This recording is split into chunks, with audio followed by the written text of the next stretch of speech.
बताइए ज्ञानी जी, मोदी जी इतना अच्छा काम कर रहे हैं, लोग बदनाम कर रहे हैं, आंदोलन कर रहे हैं। देखिए, अगर अच्छा काम करते तो ये सब तमाम लोग यहाँ पर आकर के प्रदर्शन नहीं करते।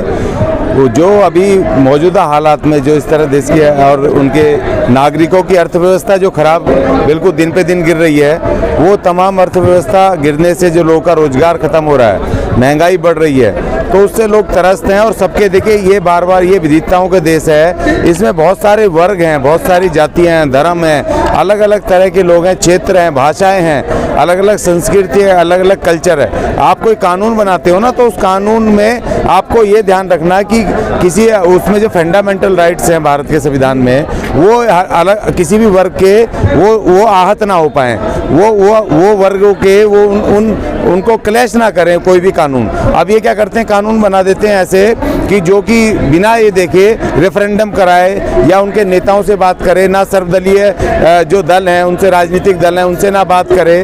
तो ये तमाम ये जितनी भी चीज़ें हैं, ये सरकार के विरुद्ध जा रही हैं। इसीलिए लोग आकर के यहाँ बैठते हैं, अपनी बात को कहते हैं। तो इसी ये एक चक्कर है कि इसीलिए वो अच्छा भी काम कहीं होता है तो वो खराबी हो जाता है, क्योंकि किसी वर्ग के पक्ष में आते हैं। मोदी जी कह रहे हैं अमृत काल में देश प्रवेश हो चला है, आप लोग सड़कों पर आ जाते हैं। नहीं, देखिए, अमृत काल ये तो खाली उनके वो कहने के जुमले हैं, और जुमले अमृत काल में तमाम लोग बेरोजगार हो गए, तमाम लोग गरीबी रेखा के नीचे आ गए। दुनिया के अंदर सबसे नीचे की पायदान पे हम आ गए, कि भुखमरी में हम टॉप पे आ गए, कि दूसरे नंबर पे आ गए। बांग्लादेश और पाकिस्तान से भी हम नीचे आ गए, कि जो हमारे यहाँ पर लोग भुखमरी में हैं, वो टैली जो इंटरनेशनल टैली आती है। तो ये तमाम चीज़ें, अब हमारी अर्थव्यवस्था गिर रही है। अब देखो, चाइना और इंडिया का परसों वहाँ पर लड़ाई भी चल रही है, वहाँ पर हमारे सैनिक घायल हो रहे हैं, सब हो रहे हैं। और ये यहाँ पर देखिए, यहाँ पर सरकार बैठ करके संसद में जो असंवेदनशील वो अपने स्पीच कर रही है, हमारे राजनाथ सिंह जी, होम मिनिस्टर जी, वहाँ पर तो देखो मामला हो रहा है कि वहाँ पाकिस्तान, चाइना के लोग,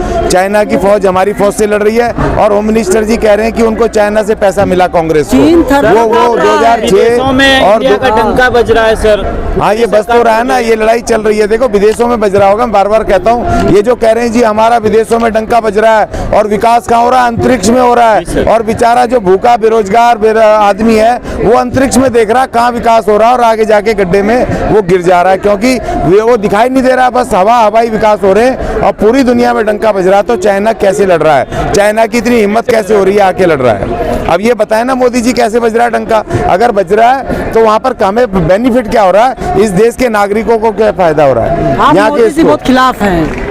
मैं खिलाफ नहीं, बार बार कहता हूँ, मैं मोदी जी से बहुत प्यार करता हूँ। वो हमारे वर्ग के एक चाय वाला गरीब आदमी वहाँ तक पहुँचा, प्रधानमंत्री, इस संविधान की वजह से। मगर आज मोदी जी अपनी जिम्मेदारी अपने वर्गों के, गरीब वर्गों के प्रति, मेहनत कशों के प्रति, SC STs के प्रति वो अपनी जिम्मेदारी को नहीं निभा रहे हैं। अभी देखो, आज हम यहाँ पर आए हैं कि हम भैया 16 तारीख परसों निर्भया हत्याकांड की बरसी है, हम उनको कह रहे हैं कि भैया अभी देखो, जैसे महाराष्ट्र में वहाँ के मंत्री संतरी उस निर्भया फंड से जो रेप पीड़ित महिलाएं थी, उनके लिए पुनर्वास के लिए, उनकी सुरक्षा के लिए, उनकी कानूनी लड़ाई लड़ने के लिए, शेल्टर के लिए, रोजगार के लिए जो निर्भया फंड बना था, उस फंड से वो कार खरीद रहे हैं, उस फंड से वो अय्यासी कर रहे हैं, मजे कर रहे हैं। सरकारें उससे सड़कें बनवा रही हैं और उससे दूसरे काम कर रही हैं, लेकिन जिन पीड़ित महिलाओं को वो उसका बेनिफिट मिलना चाहिए था, वो नहीं मिल रहा है। तो यही तो विकास हो रहा है कि जो जिसको जरूरत है, गरीब, मजदूर, पीड़ित, जिसको न्याय मिलना चाहिए, अधिकार मिलना चाहिए, रोजगार मिलना चाहिए,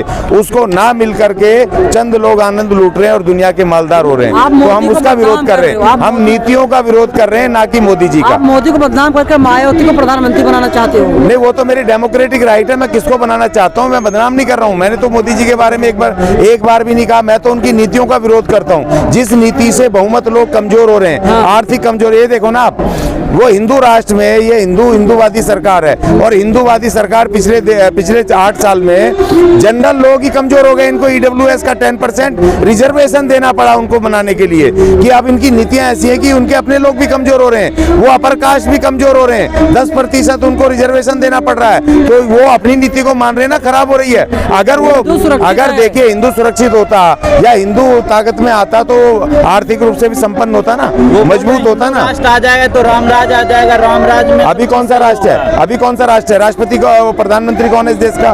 राष्ट्रपति कौन है और इसके कैबिनेट कौन है? बताओ जी कौन है? तो हिंदू ही तो है सारे के सारे। तो अब कौन सा खतरा है जी? आप 70% राज में आपके मुख्यमंत्री कौन है जी? हिंदू ही तो है ना जी। वो तो अब हिंदू, आपके सारे देश में हिंदूवादी राज है। अब ऐसा स्पेसिफिक कौन सा राज चाहिए भैया आपको? सारे हिंदू हो। आपका सेना के मुख्य नायक कौन है? जनरल कर्नल कौन है? वो सारे हिंदू हैं। अर्धसैनिक बलों के जनरल कर्नल कौन है? सारे हिंदू हैं। और जी आपके एडमिनिस्ट्रेशन में कौन है? सारे हिंदू हैं। आपके उसमें हाई कोर्टों में, पूरे देश के हाई कोर्टों में और सुप्रीम कोर्ट में 99% हिंदू ब्राह्मण है, सारे जज के जज। तो आपको और कौन सा हिंदू राष्ट्र चाहिए भाई, मुझे बताओ?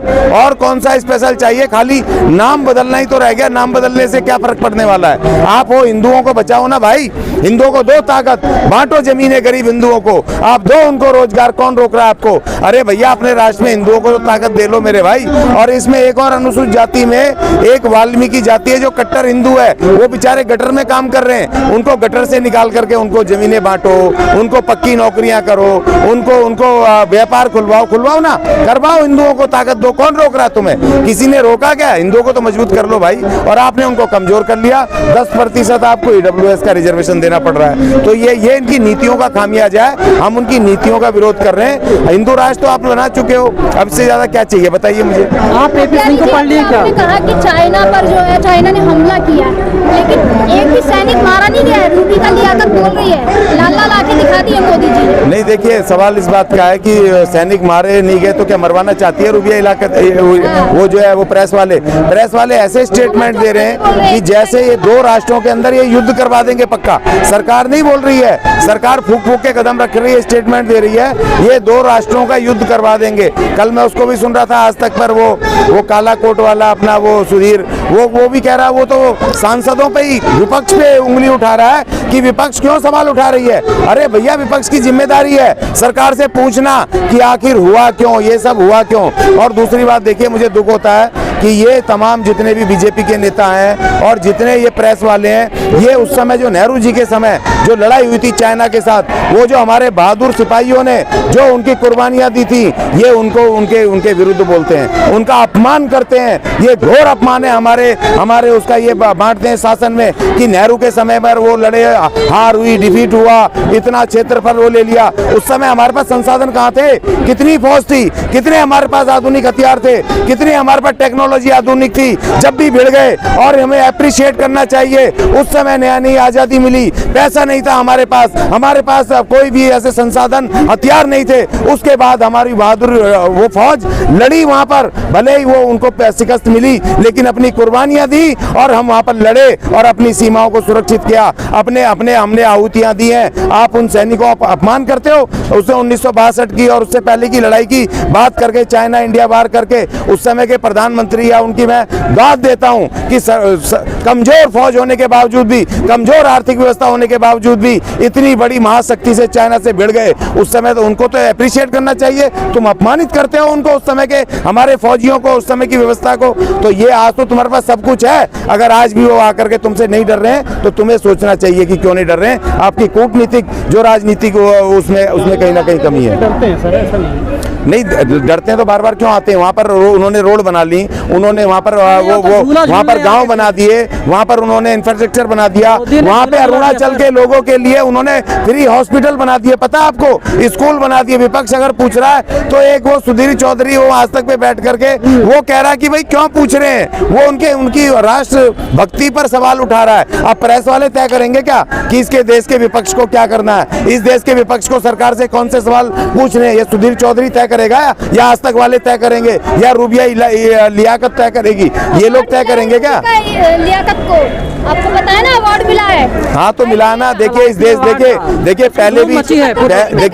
पहले भी अंग्रेजी राज में जो अंग्रेजों के गुलामी करते थे उनको बहादुर का वो मिलता था, राय बहादुर का खिताब मिलता था। और इस समय इस सरकार की जो गुलामी करते हैं, जो उनकी चमचागिरी करते हैं, तो उनको खिताब मिलते हैं। तो देखिए ये तो हमेशा से जिसकी सरकार होती है, कांग्रेस भी करती थी, जो कांग्रेस की गुलामी करते थे, उनके खिलाफ नहीं बोलते थे, उनकी गलत नीतियों के, तो उनको भी अवार्ड देते थे। ये तो चलता है जी। देखो इन्होंने, कांग्रेस ने बाबा साहब को नहीं दिया भारत रत्न, जिन्होंने इनका संविधान लिखा, पूरे देश को व्यवस्था दी, लेकिन वो बाद में आके विश्वनाथ प्रताप सिंह ने दिया 40-45 साल बाद। तो चमचों को तो सारे देते हैं, तो चमचों को ही देती हैं सारी व्यवस्थाएं, तो इसमें कोई नई बात नहीं।